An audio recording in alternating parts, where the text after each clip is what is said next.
Bisa saya lanjut, kita langsung ke fokus materi kita hari ini ya. Mudah-mudahan cukup 20 menit ataupun lebih ini. Sampai 8.40. Ada lagi kuliah kan ya? Ada lagi kuliah, ada? Ya mudah-mudahan kalau tidak cukup nanti akan saya sampaikan di rekaman ataupun di ini lain ya. Yang tidak saya sempat jawab. Assalamualaikum warahmatullahi wabarakatuh. Waalaikumsalam warahmatullahi wabarakatuh. Ini dari yang pertama kali yang bertanya ya. Rismawati ada? Hadir, Pak. Oke, ini Rismawati bertanya tentang komunisme ataupun PKI berafiliasi dengan partai Islam ya. Strategi apa yang dilakukan PKI sehingga membuat partai Islam berafiliasi dengannya? Bukan partai Islam yang berafiliasi, tapi PKI yang berafiliasi ya. Padahal saat itu sudah jelas PKI komunisme terlarang. Begini ya teman-teman, cara-cara PKI itu dalam setiap fase sejarah, baik di 26, di 55, 48 maupun di 55 itu, di 65 juga itu selalu berafiliasi itu adalah mendekati gitu kan. Atau dalam teori politik ada istilah infiltrasi. Ketika SI pecah ya, SI yang awalnya kebangsaan yang berbasis Islam, yang dibuat oleh Cokroaminoto dan kawan-kawan itu di Surabaya, PKI itu kan tidak mendapatkan respon yang baik dari masyarakat dan kaum intelektual sehingga menyusup gitu ya. Itu namanya politik infiltrasi. Menusuk masuk ke dalam untuk merusak tatanan dari organ tersebut ya gitu. Sehingga akhirnya SI pecah ya. Yang pada akhirnya juga tokoh-tokohnya itu menjadi partai tokoh-tokoh yang berbeda haluan seperti Soekarno dengan PNI-nya, Kartosuwiryo dengan pemahaman Islamnya gitu kan, dan Musso dan kawan-kawannya untuk membuat PKI yang berulah di awal kemerdekaan, di sebelum maupun setelah kemerdekaan. Oke, jadi itu dengan partai Islam juga sama ya. Jadi pola-pola mendekati Islam maupun mendekati Masyumi, mendekati SI itu sama. Jadi masuk ke dalam merusak tatanan organ yang dia susupi dan membuat kegaduhan. Kalau sekarang ada pola-pola hoak dan sebagainya, pemutarbalikan fakta, itulah cara-cara komunis yang pernah terjadi di tahun 48, 65 ya. Dan tahun-tahun di saat komunisme itu eksis ya.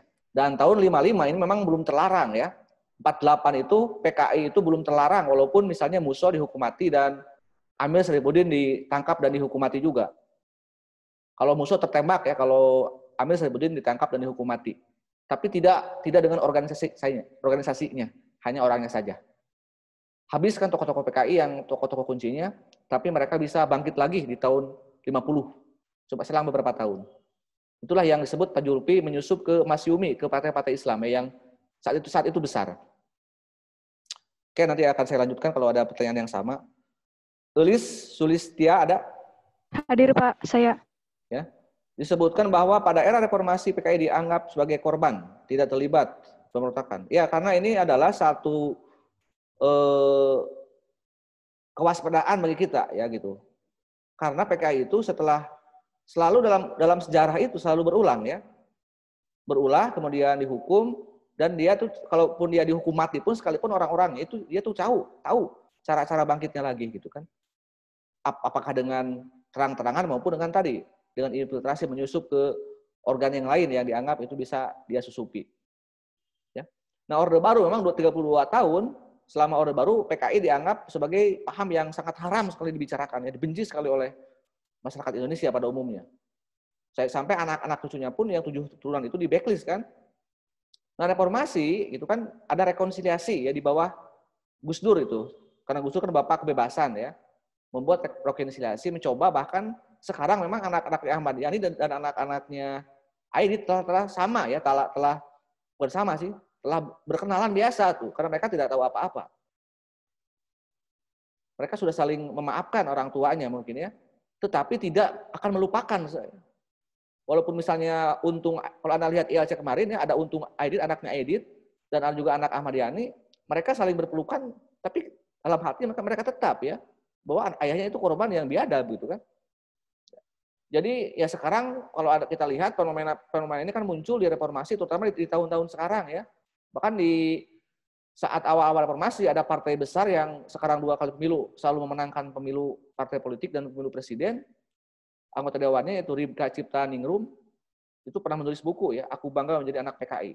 Jadi ya itulah ya mungkin sebagian kalangan yang peduli terhadap kebangsaan kita hari ini ya tetap mewaspadai gitu ya tentang dinamika sekarang yang mungkin ada pola-pola yang sama di tahun 65 ya, di tahun 55 tentang gonjang-ganjing hoax ya, tentang menghina para kaum santri agama sebagainya kan, menyebut kadal gurun dan sebagainya kan, itu cara-cara PKI yang ditempuh di kampanye pemilu 55 ya. Bahkan dulu sampai saling membunuh kiai itu tidak main-main ya PKI itu. Sekarang D5 Srinoreni. D5 Srinoreni hadir, Pak. Ya. NIT ke-709 ya, bahwa timbulnya pemberontakan PKI itu karena kembalinya Musso dan Uni Soviet upaya untuk menjatuhkan Amir Saifuddin menjatuhkan pemerintah Hatta ya. Nah, ini Amir Saifuddin dan Hatta ya, ini yang sering ditanyakan oleh teman-teman di semua kelas. Dari sisi ideologi memang Hatta itu kan secara ideologi dia itu liberal ya, nasionalisme liberal karena lulusan sekolah Amerika Serikat kalau Hatta. Sementara kan Amir Saifuddin itu berhaluan sosialis ya. Dan Musso berhaluan sosialis komunis. Jadi Musso dan Amir itu memang beda partai politik. Yang satu memang lebih kental ke sosialis murni, kalau Musso sosialis komunis ya. Nanti di part selanjutnya di bab 2 akan saya terangkan perbedaan antara sosialis dan komunis ya, atau di bab ideologi. Jadi ketika ada salah satu musuh yang dianggap beda banget yaitu Hatta, secara ideologi ya mereka Amir dan Musso bisa lebih nyambung sisi ideologi ya. Dari sisi kepentingan politik tentunya ini kan perebutan kekuasaan ya. Karena setelah proklamasi kita ini mengubah bentuk negara dari kesatuan ke parlementer ya. Dari presidensil ke parlementer. Artinya di pemerintahan ada Perdana Menteri. Ada Sultan Syahrir, sama juga tokoh PSI, tokoh sosialis, tapi tidak terlalu sosialis ya. Bahkan ya Amir Saifuddin, tokoh FDR, Hatta juga pernah menjadi Perdana Menteri, ya itulah salah satu kecemburuan dalam perebutan kekuasaan yaitu Perdana Menteri ya. Itu salah satu ciri-ciri politiknya. Apalagi Amir Saifuddin itu kan dia itu malu sebenarnya. Kenapa bisa berkoalisi dengan Musso dan melakukan pemberontakan PKI Madiun? Karena Amir Saifuddin itu dia itu malu ketika dia menjadi Perdana Menteri ya, kalah dalam perjanjian Renville ya. Mungkin Anda pernah ingat sejarah di SMA ataupun di buku-buku sejarah, di mana perjanjian Renville itu adalah perjanjian yang sangat merugikan Indonesia ya, ketika kita masih melawan Belanda. Itulah ya, kalau orang-orang kiri, orang-orang komunis sosialis itu kalau dia itu hanya jago ngomong ya, kalau jadi oposisi itu bagus. Tapi kalau dia sudah bekerja tidak bisa bekerja ternyata. Ya kalau dari tampilan dari ini kan seolah-olah kayak rakyat ya, pro rakyat dan sebagainya. Tapi kan pada faktanya banyak ya kejadian seperti itu. Ya. Malu, gitu ya, malu dan dipecat oleh Soekarno, bukan? Kan Renville itu sangat merugikan kita ya, karena luas wilayah kita itu semakin sempit. Terutama RI itu hanya hanya Jawa Tengah, Jawa Timur dan Madura. Yang lainnya negara terpecah belah. Seperti negara Pasundan, negara Sumatera, negara Borneo, Sunda Kecil, itu kan. Itulah yang kenapa akhirnya kita menjadi RIS ya. Itu adalah ulah dari kalahnya perjanjian dengan Amir Saifuddin. Jadi ada dendam politik gitu ya. Dari Amir Saifuddin. Evi ada? Ada, Pak. Evi, selain komunis merupakan paham non penguasa terbesar di luar Uni Soviet dan Cina, apa yang mendorong perkembangan komunis di Indonesia menjadi semakin besar ya? Kalau Pak Julfi bilang adanya grassroots ya. Selain menyusup ke partai-partai yang sudah mapan, terutama partai-partai Islam, menyusup atau melakukan gerakan bawah tanah atau grassroots, mendekati masyarakat ya. Coba Anda bayangkan, kan tahu kan simbol PKI itu, simbol komunis apa? Palu dan Palu arit, Pak. Palu itu menggambarkan buruh ya, dan arit menggambarkan tani. Itulah kelompok-kelompok masyarakat yang secara ekonomi kan miskin, secara pendidikan mungkin rendah, dan banyak jumlahnya kan gitu. Apalagi di awal kemerdekaan belum bisa diperhatikan dengan baik oleh pemerintah. Ya bukan duit gimana kan pemerintah. Itulah yang diolok ataupun dibohongi, dibodohi oleh PKI, oleh tokoh-tokoh komunis kan gitu. Hai rakyat, kamu miskin ya? Iya, bos. Tuh lihat, kamu kan buruh pabrik, lihat bos kamu. Coba kalau Anda lihat, ini kan adanya komunis itu kan adanya kritik terhadap sosialis, kritik terhadap apa? Kapitalis ya. Karena ini orang ekonomi kan. Jadi kritik Marxisme terhadap merebaknya kapitalisme. Itu ya. Kemudian nanti akan saya jelaskan lagi ya di forum berikutnya kenapa ada tentang perkembangan komunis di dunia ataupun awal mulanya. Kemudian di masyarakat kita juga kan tidak merata kekayaan itu. Misalnya para kiai biasanya yang punya pesantren kan itu banyak tanahnya ya. Betul apa betul? Betul, Pak. Ya, para kepala desa misalnya, para orang menak-menak kan banyak tanahnya. Sementara kan banyak buruh tani yang bekerja mungkin di kiai, mungkin di tuan-tuan tanah. Itulah yang melandasi perjuangan komunisme. Tidak ada boleh, tidak bolehnya. Nanti kalau PKI menang pemilu, maka tanah-tanah milik kiai, tanah-tanah milik kepala desa, milik tuan-tuan tanah di kampung-kampungnya, maka akan kita rebut, kita ambil untuk milik negara. Biar kamu tidak jadi buruh tani, dan semua aset-aset pribadi akan diserahkan, dibagi rata ke kalian semua. Itulah doktrin kenapa bisa mendapatkan simpati, gitu kan. Sehingga wajarlah, gitu kan, muncullah peristiwa-peristiwa yang berdarah. Karena kan dia itu PKI dalam memperjuangkan masyarakat tanpa kelas itu boleh menghalalkan segala cara. Jadi sangat murah darah itu ya, nyawa itu. Sekarang lanjut ya ke Nur Hafiza. Hadir, Pak. Siapa sajakah tokoh penggerak terciptanya SI Merah dan SI Putih ya? SI itu kan sebuah organisasi yang dibuat, bukan organisasi, perkumpulan pelajar atau kaum intelektual di Surabaya bentukan Cokro Aminoto. Cokro Aminoto itu ya punya murid-murid yang hebat gitu kan. Awalnya tidak ada terpikir untuk terpecah belah sebelum adanya Snapfleet, sebelum adanya paham sosialis.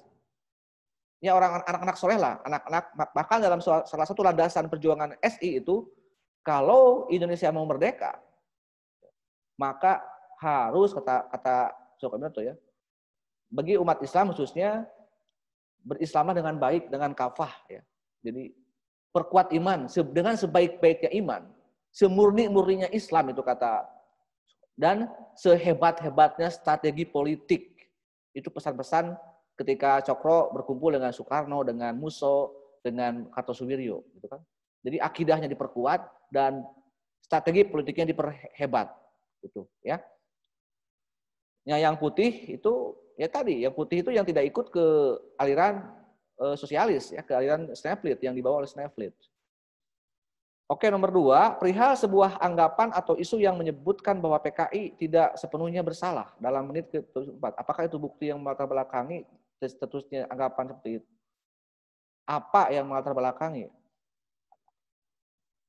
Apakah ada bukti yang Anda itu harus lihat ya, di tahun 2015-16 para keluarga ex PKI itu meminta kepada Jokowi untuk negara meminta maaf kepada korban-korban yang dianggap Orde Baru itu, karena begini ya, setelah meletusnya G30 SPKI itu memang ada aksi balasan yang awalnya tahun 62 sampai 65 yang habis itu adalah para santri, para umat-umat Islam, para kiai, dihabisi oleh itu nyawanya jutaan teman-teman ya. Nah setelah adanya 65 PKI semakin lemah, ID telah ditangkap dan tidak ada lagi dan sudah tertembak, konon katanya itu aksi balasan, wajar kan? Yang awalnya masyarakat ditekan, akhirnya keluarganya kan, misalnya anak kiai ini dulu ayahnya dibunuh, makanya ada aksi-aksi balasan. Didukung juga oleh Soeharto ya, jadi sebenarnya memang ada aksi saling membunuh ya. Yang awalnya yang korbannya adalah rakyat, umat Islam khususnya. Dan kemudian setelah itu di aksi itu ya ada aksi balasan gitu kan. Itu ya, jadi memang itulah yang terjadi gitu sekarang. Memang yang sekarang merasa mungkin karena Jokowi akan berpihak kepada para keluarga, mohon maaf, ex komunis gitu. Jadi meminta kepada Jokowi supaya meminta maaf negara, mumpung Jokowi presidennya. Gitu. Tapi kan akhirnya Gatot Nurmantio waktu itu kan sebagai Panglima TNI-nya ya waktu 2016 ramai-ramainya kasus Ahok dulu, akhirnya kan mewajibkan kembali film G30 SPKI. Jadi sebenarnya 65 itu hanyalah reaksi ya, bukan aksi. Justru yang terlebih dahulu membuat ulah adalah PKI sendiri gitu kan. Itu ya teman-teman yang harus saya luruskan ya. Apakah ada korban yang tak bersalah di 65 ke sini oleh Orde Baru ya ada, pasti ada, tapi kan sebelum juga harus diungkap. PKI juga dulu bukan karena PKI bersalah, tapi sebelumnya PKI telah berbuat yang sama, bahkan yang lebih kejam daripada yang dilakukan oleh pemerintah Orde Baru. Oke, itu ya sementara. Anggia, Rizka, Putri, ada? Hadir, Pak. Menit ke-10.38, pernyataan. Pemerintah pada saat itu membentuk komando operasi di bawah Kolonel Nasution. Pertanyaan saya, apa tujuan pemerintah dengan membentuk komando operasi tersebut? Ya untuk menumpas pemberontakan PKI Madiun. Karena tanggal 18 September atau Desember ya kata Pak Julpi, Musso telah mendeklarasikan Republik Soviet Komunis di Indonesia. Itu kan jelas-jelas pemberontakan. Dan yang menumpas itu adalah pasukan Unsil, ya, pasukan Siliwangi di bawah pimpinan Aha Nasution. Gitu ya. Jadi memang jasa terbesar orang-orang Sunda, orang-orang Jawa Barat adalah berhasil menumpas PKI Madiun. Gitu ya. Itu ya salah satu kenapa alasan ada operasi militer. Kemudian Ayu Susi Hartini. Disebutkan puncak pemberontakan PKI di Indonesia adalah peristiwa G30 ya September kemarin ya. Mengapa Presiden Soeharto sering dikait-kaitkan dengan peristiwa tersebut? Soekarno ini. Coba Ayu ada? Ayu? Ayu, halo? Saya minta klarifikasi kepada Ayu. Kalau nggak salah susah masuk, Pak, Ayunya. Ada nggak Ayunya? Susah masuk, kayaknya jaringan, Pak. Susah masuk, oke, nanti akan saya jawab. Kita sudah habis waktu nih ya. Apakah masih, kalau misalnya sekarang ada kuliah, kita stop aja. Kalau masih penasaran, ini sampai Ayu berarti. Kita bisa lanjut malam hari atau kapan lah, ada santai dengan kelas B, saya siap. Gimana nih KM?